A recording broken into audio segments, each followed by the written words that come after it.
What's up, squeegee slingers and water-fed pole wiggling wagglers, and welcome back to the Tradman YouTube channel. We're here once again in the workshop, and today we're talking about wide body channels, in particular the Unger Ninja Squeegee. Stay tuned.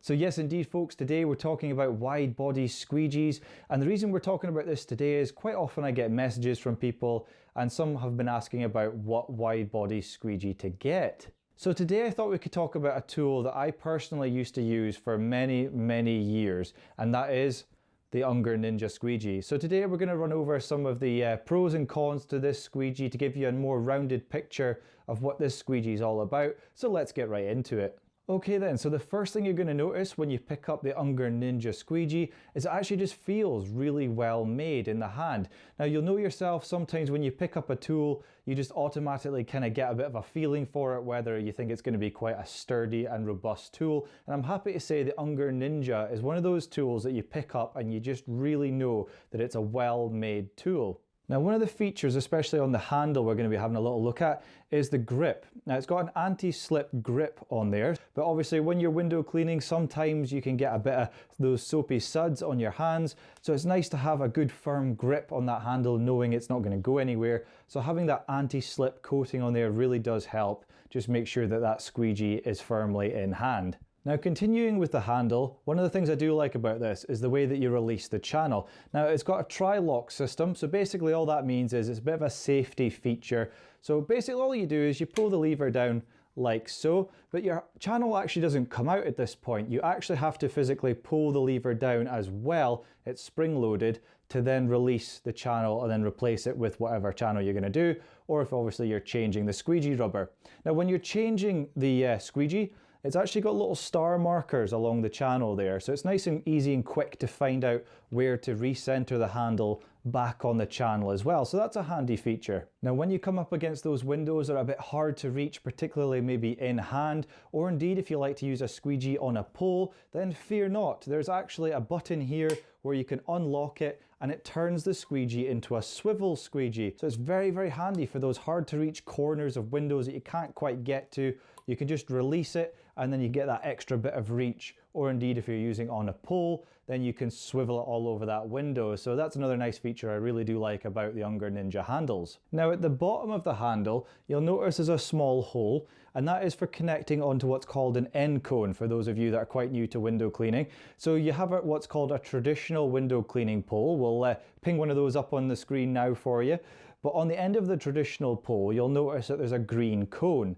Now this has a little hole on there because it actually click locks onto the end cone. So when you're using it on the pole, it makes sure that it's nice and safe. It's not going to fall off that pole. And again, especially if you're using it in swivel mode, you don't want that squeegee spinning around on the pole. So it just ensures they get a nice snug fit when using that traditional pole. One of the features I do like about the Unger Ninja channel is these plastic clips. Now, not only do they have an unlock and locking feature like so, so that's unlocked and locked like so, and that's just a quick way to change your rubber, but the fact that they're plastic, it's a really good thing because when you're working against frames with metal or aluminium channels and brass channels, things like that, that don't have a protective obviously end to them, there's that potential that you can get that awful grinding noise when you come down the side of a frame should you have not maybe cut your rubber quite long enough, or you're just pushing that little bit too hard into the frame.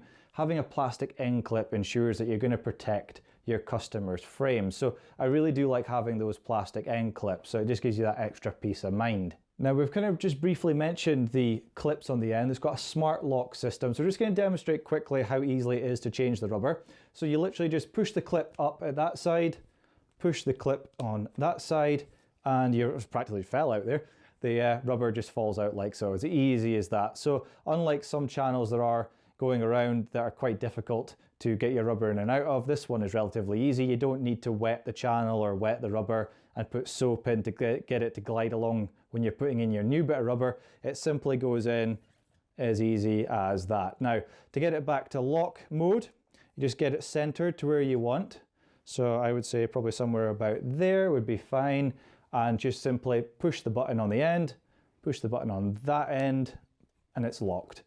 As easy as that, and you've changed your rubber. So I do like that feature, the smart lock clip system, very handy for that wide body channel. Now with these squeegee channels, there's actually two slots that you can put your rubber into. There's a lower one and a higher one. Now for the lower one, that's for your smaller, regular kind of size squeegee channels. So you put your rubber in the lower slot. And for really long squeegee channels, if you've got big windows to do, then if you put it in the higher slot, so the rubber gets raised up a bit higher and there's more rubber showing from the top of the channel there, it gives a better glass coverage when you've got those huge channels and huge bits of glass to do.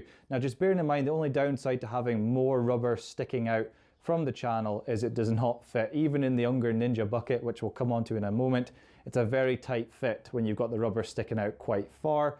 So if you're going to use it with a bucket on a belt, I would recommend having it in the lowest slot, and that way it goes in and out of your bucket on a belt nice and easy. Now the actual channel itself is made out of aircraft aluminium, so it's very tough, very sturdy, it won't bend, and it's also corrosion resistant as well. So you can be rest assured that if you do get one of these, it's going to last you a heck of a long time. Now for this actual size of the channels themselves, there's three options from the supplier I normally use, and that's a 12 inch, a 14 inch and an 18 inch. So you might be able to get other sizes from other suppliers, but the one I personally use, that's the three options available. And price wise, it'll be somewhere between 20 and 25 pounds for the complete squeegee. So there you have it, Unger Ninja guys. Okay then folks, so if you do go ahead and get the Unger Ninja squeegee, then you're going to need a bucket and a belt to keep it in. Now I have found that quite a vast majority of bucket and a belts don't actually work with the Unger Ninja squeegees because of those big chunky end clips. So I would highly recommend, if you are going to get this squeegee, then you're going to need this. Aha, there we have it. The Unger Ninja bucket on a belt. Highly recommend that you get this because pretty much nothing else is going to work with the squeegee. Now the latest version of the Unger Ninja actually comes with a protective rubber insert where the squeegees get divided. So you've got two squeegee slots, you've got an applicator slot, and you've also got a little small razor slot there as well. So yeah, it's a great bucket and a belt. For me, I've had zero issues with it at all. And like I say, years ago when I used to work for a large window cleaning company, the whole Unger Ninja setup was the one that I used. So if you're going to be getting the Unger Ninja squeegees, highly recommend you get the bucket to go with it. Unless you're planning on carrying the squeegees around in your bucket, then of course you won't need this. The bucket on a belt actually features a quick release buckle as well, and it has a nice loop, so if you need to slide it around your waist, a lot of people like to do that. There's plenty of room to do that as well, so it's another extra nice feature on the Unger Ninja bucket on a belt. Now price wise for the bucket on a belt, you'll be looking round about £20, and like always, I'll leave the link in the description below for you so you can find it nice and easy. So there you have it, there's the Unger Ninja bucket on a belt. Now also, when we're talking about applicators as well, there's a nice applicator sleeve I like to recommend, and that is one of these. The Unger Ninja sleeve. It's got really nice scrubbing power, and it's also got the two scrubbers on the end of there as well. Velcro tab to lock that thing down around your T-bar. So another nice sleeve. Again, I'll leave the link in the description below for you. So there you have it, folks. So if you're in the market for a wide body squeegee, then personally I would recommend the Unger Ninjas. They're really, really nice to use. There's so many positives to this tool which we've run over, and the only real negatives I can see with it is that if you do buy the squeegee, then you're probably going to have to buy the bucket on a belt as well, like I say, because it doesn't really fit any other bucket on a belt. So that's one downside. Another downside as well is if you have the squeegee in the furthest away slot, so there's a lot of rubber hanging out, then you're not going to be able to fit it in the bucket and a belt either. So just make sure that you have it in squeegee slot, basically the bottom one out of the two, and then that way it slides in and out of your bucket and a belt with no issues at all. So just something to bear in mind. But those are the only cons I could really see with the tool. Personally, the pros far outweigh the cons if you're in the market for a wide body squeegee. So we'll leave all the links in the description below if you're wanting to give this one a go. So thank you very much for tuning in to the Tradman YouTube channel today. It's always great to talk about tools, and I'll catch you in the next one. You take care, be good, and bye for now.